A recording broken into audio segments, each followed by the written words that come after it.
Hello, good morning students. Class 7th, विषय संस्कृत। आज हम वीडियो बना रहे हैं 10B और पाठ हमारा चल रहा है तीसरा। तो इसमें देखिए बेटा, हमने इससे पहले और पैराग्राफ कंप्लीट किए। आज इस पाठ का ये लास्ट पैराग्राफ है, इसको कंप्लीट करते हैं, फिर हमारा ये तीसरे पाठ का हिंदी अर्थ कंप्लीट हो जाएगा। तो देखिए बेटा, शुरू करते हैं। पैराग्राफ नंबर 3, तदा तब।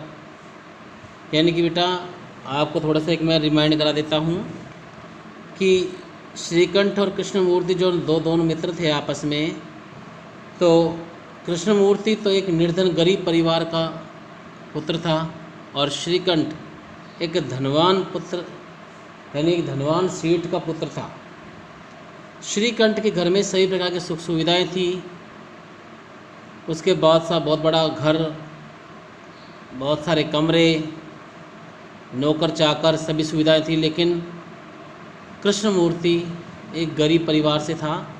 तो एक दिन श्रीकंठ कृष्णमूर्ति के घर गया और वहाँ कृष्णमूर्ति के माता और पिता तथा स्वयं कृष्णमूर्ति ने अपने मित्र श्रीकंठ का बहुत ही आदर के साथ स्वागत किया, सम्मान किया और उससे श्रीकंठ बहुत प्रसन्न हुआ।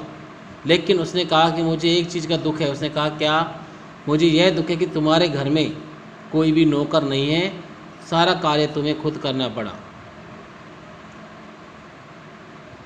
यह बात वो अपने मित्र कृष्णमूर्ति से कहता है। तब कृष्णमूर्ति उसको बताता है। तो देखिए बेटा, शुरू करते हैं। तदा तब कृष्णमूर्ति अवदत् बोला।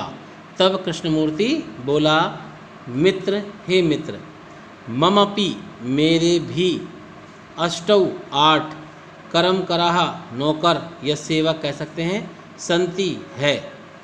हे मित्र, मेरे भी 8 नौकर हैं। ते च, और वे सब। अब यहाँ पर कृष्णमूर्ति जो अपने 8 नौकर हैं वो बता रहा है। तो द्वौ पादौ, 2 पैर। उन्होंने कहा कि 2 नौकर तो ये हैं, 2 मेरे जो पैर हैं। द्वौ हस्तौ, दोनों हाथ। द्वे नेत्रे, दोनों आँखें। द्वे श्रोत्रे इति, और 2 कान। यानी कृष्णमूर्ति ने अपने मित्र श्रीकंठ को बताया कि मेरे भी 8 नौकर हैं। तो 8 नौकरों के नाम उसने कहा कि 2 तो पैर हो गए, 2 हाथ हो गए, 2 आँखें हो गई और 2 कान हो गए। इस प्रकार ये मेरे 8 नौकर हैं। एते, ये सब, प्रतिक्षणम, हर समय, मम, मेरे, सायका, सहायक हैं। ये सब हर समय, प्रत्येक क्षण, यानी हर समय मेरी सहायक हैं या मेरी सहायता करते हैं। किंतु, लेकिन, तब तुम्हारे भृत्यः, सेवक या नौकर, सदैव, हमेशा ही, सर्वत्र च, और सभी जगह, उपस्थित, भवितुम, होने में, न शक्नुवंती, समर्थ, न यानी नहीं है। तो यहाँ कृष्णमूर्ति ने कहा कि मेरे जो 8 सेवक हैं, जो नौकर हैं, जिनमें 2 पैर, 2 हाथ, 2 आँखें और 2 कान, ये हमेशा मेरे साथ रहते हैं, हमेशा मेरी सहायता करते हैं। लेकिन तुम्हारे जो सेवक या नौकर हैं, वो हमेशा और सभी जगह तुम्हारे साथ उपस्थित नहीं हो सकते हैं। तुम, तू यानी तो, स्वयं कार्याय, अपने कार्य के लिए, भृत्याधीन, नौकरों के अधीन हो। तुम तो अपना कार्य करने के लिए नौकरों के अधीन हो, यानी नौकरों पर निर्भर हो। यदा जब, ते, वे सब, अनुपस्थित रहते हैं। जब वे सब अनुपस्थित रहते हैं। तदा तब, तुम, कष्ट का या कष्ट को, अनुभव करते हो।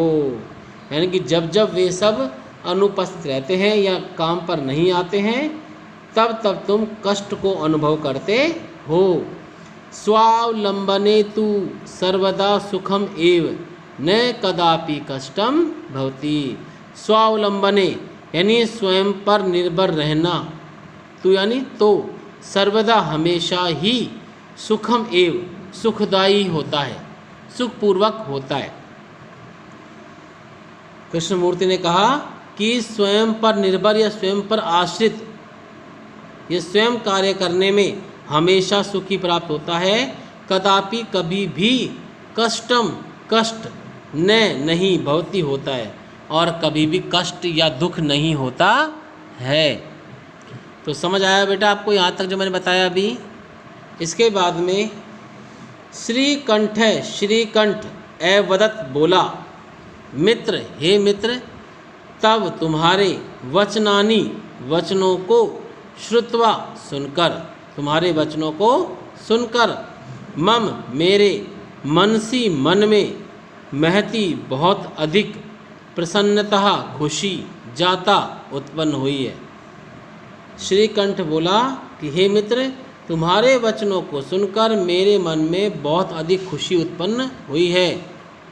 अधुना आज से अहमपि मैं भी स्वयं कार्याणि अपने कार्यों को स्वयं ही कर्तुम करना इच्छामि चाहता हूँ।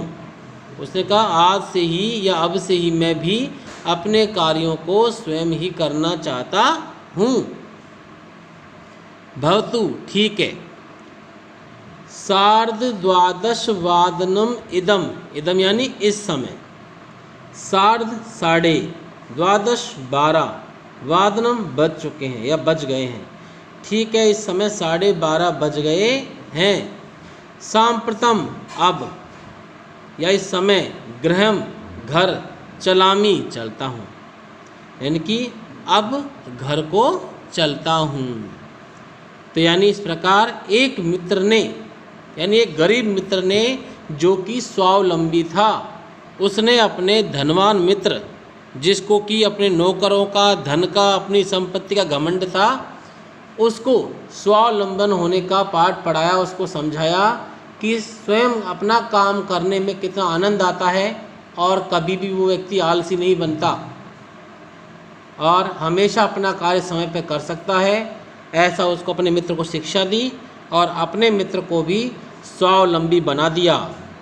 अर्थात हमें इस पाठ से शिक्षा मिलती है कि सच्चा मित्र वही होता है जो अपने मित्र को बुराई, अज्ञान या कुत्सित मार्ग से हटाकर अच्छे कार्य की ओर लगाता है।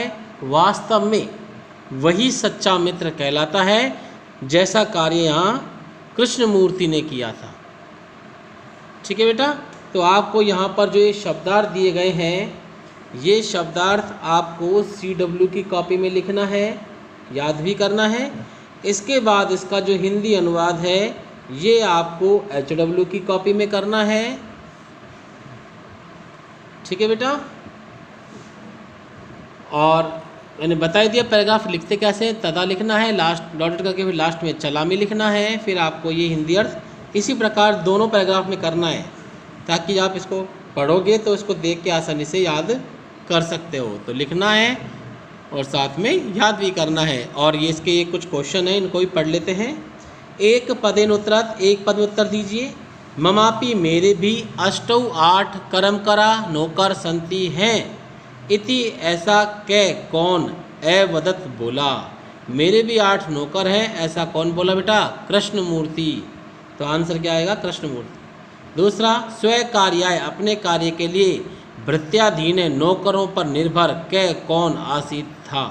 अपने कार्यों के लिए नौकरों पर आश्रित या निर्भर कौन था? श्रीकंठ। तो लिख देंगे इसमें आंसर ये। तीसरा, कस्मिन किसमें, कदापि कभी भी, कष्टम कष्ट न नहीं भवती होता है। किसमें कभी भी कष्ट नहीं होता है? स्वावलंबी बनने में। तो आंसर क्या आएगा? स्वावलंबने। और चौथा क्वेश्चन है इसका, सर्वदा सुखम भवती, हमेशा सुख होता है। अस्मिन इस वाक्य में अव्यय पदम, अव्यय पद किम क्या है? यानी ये जो वाक्य लिखा है सर्वदा सुखम भवती, इसके अंदर हमें अव्यय बताना है। तो यहाँ अव्यय क्या है? सर्वदा। ठीक है बेटा, क्योंकि सुखम तो कर्म कारक है, ठीक है बेटा। ये हम यहाँ कर्ता भी कह सकते कि नपुंसकलिंग है ये, तो इसलिए कर्ता हो कर्ता कारक बहुत यानी होता है, ये क्रिया हो गई, तो सर्वदा क्या है अव्यय, इसलिए आंसर रहेगा ये। इसके बाद पूर्ण वाक्य के उत्तर दीजिए। पहला इसमें है कृष्णमूर्ते वचनानि श्रुत्वा कस्य मनसि महति प्रसन्ना जाता।